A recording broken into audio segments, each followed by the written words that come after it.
Los santos de todos los siglos nos gritan que hay una providencia divina, y entre ellos Santo Agustín ensalza la sabia y amorosa providencia divina en sus confesiones y en la obra llamada De Civitate Dei, de la ciudad de Dios. El más grande de los filósofos y teólogos católicos, Santo Tomás de Aquino, prueba de una manera especulativa la providencia divina por la existencia de un orden teológico en el mundo. Hay un orden en el mundo. Como todas las cosas han sido creadas según una idea divina, también la idea de la orientación de todas las cosas a su fin existe en la mente divina desde toda la eternidad. Entonces, desde toda la eternidad, bien, existe en la mente divina este orden. Suma Teológica, primera parte, 22.1. Prueba Santo Tomás la universalidad de la providencia, poniendo como razón que Dios es causa universal de todo. Ni un pelo cae en nuestra cabeza sin conocimiento o permiso de Dios.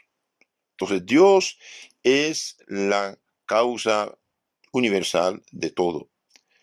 La causalidad de Dios, primera gente de todo, se extiende a todos y a cada uno de los seres. Y esto, queridos hermanos, debe darnos mucha confianza, mucha paciencia, confianza de hijos. Es verdad que hay pecados en el mundo debido a que Dios dio la libertad. Incluso Dios usa la libertad de los hombres a su fin.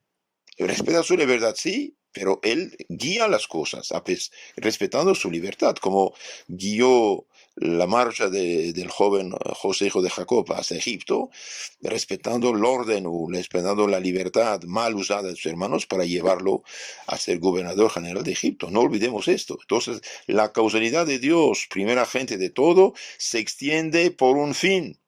Y todo lo que Dios obre, es decir, todo ser creado, se haya ordenado a un fin y es, por tanto, objeto de la providencia divina, dice Santo Tomás en su Summa Teológica, primera parte, 22.2.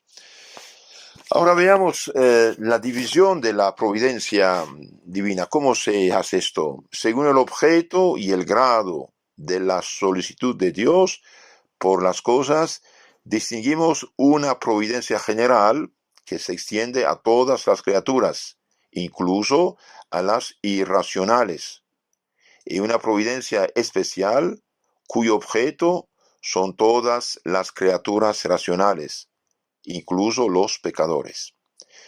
Entonces, Dios dirige todo. Dios dirige todo.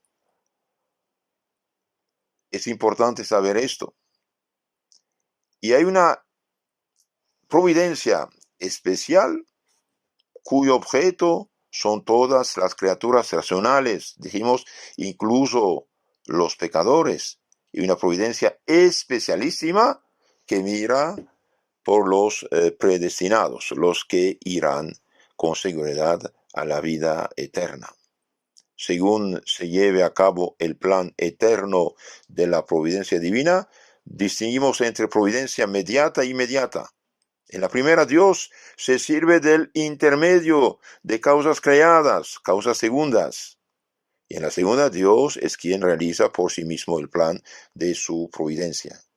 Entonces, Dios se sirve de intermedio de causas creadas, de las causas segundas. Dios permite a los hombres actuar libremente, por eso hay pecado y por eso hay castigo, hay justicia divina.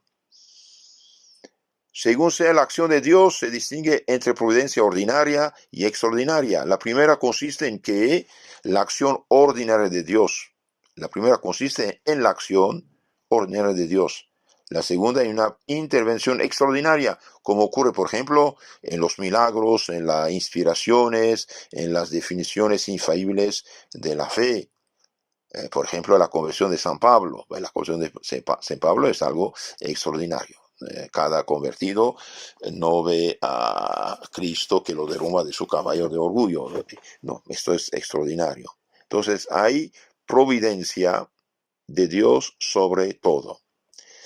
Terminamos con unas palabras de mucha importancia que debe darnos mucha confianza, paz y tranquilidad. Da paz y tranquilidad. El plan previsto por Dios se realiza infaliblemente por medio del gobierno divino del mundo, de suerte que nada ocurre contra la providencia, contra el plan de Dios, o con independencia de ella. Muy consolador esto. Repito, el plan previsto por Dios se realiza necesariamente, infaliblemente, por medio del gobierno divino del mundo. De suerte que nada, ni siquiera el coronavirus, ocurre contra la providencia o con independencia de Dios, de la divina providencia. Aunque sea una peste provocada de una manera arbitraria, yo no lo sé, solamente digo, aunque supongamos que sea, bien, Dios lo permite. ¿Por qué? Porque mediante esta peste, esta gente que se hinchaba de orgullo, que tiene plan de perdición eterna, pues, se arrepiente, recapacita, todo su orgullo se desploma, se ven que no son nada. Esta gente que pensaba ser dioses, bien ve que algo invisible puede matarlo. Entonces nada ocurre contra la providencia o con independencia de ella. Como Dios es la causa universal a la que se hallan subordinadas todas las cosas particulares, es completamente imposible que ocurra algo imprevisto, impretendido, o por lo menos no permitido en el plan de Dios. Aquí también tenemos unas ideas de suma importancia, de mucho consuelo. Como Dios es la causa universal, es decir, que dirige todo el universo que ha creado, a la que se hayan subordinadas todas las causas particulares en los gobiernos y los hombres, es completamente imposible, es imposible que ocurra algo imprevisto, impretendido, o por lo menos no permitido en el plan de Dios. Para Dios no hay azar, hermanos. Para Dios no hay azar. Ni existe tampoco un hado, una ley sobre Dios junto a Él, a quien todos los acontecimientos del mundo estén irreversiblemente sometidos. Eso no existe. Dios tiene la última palabra y punto. Eso lo dice Santo Tomás en su Summa Teológica, primera parte, 22.2 ad 1. El plan eterno de Dios es inmutable por ser Dios mismo absolutamente inmutable. Esto no quiere decir que carezca de sentido la oración de petición, pues su fin no es alterar el plan eterno de la providencia. Antes bien, tal oración de petición se incluye en el mismo desde toda la eternidad como causa segunda. Eso lo dice Santo Tomás en su Summa contra Gentiles 3.95. Entonces, incluso la oración, la petición, el arrepentimiento, entra en el plan de Dios. Por ejemplo, Dios manda al profeta Jonás a predicar a Nínive. Si se convierten, qué bueno. Y si no se convierten, bien, qué malo para ellos. ¿Por qué? Porque Dios hará su plan. Y bien, se convierten, se arrepienten. Entonces, la amenaza era condicional. Resumo todo esto, queridos hermanos. Tengamos confianza.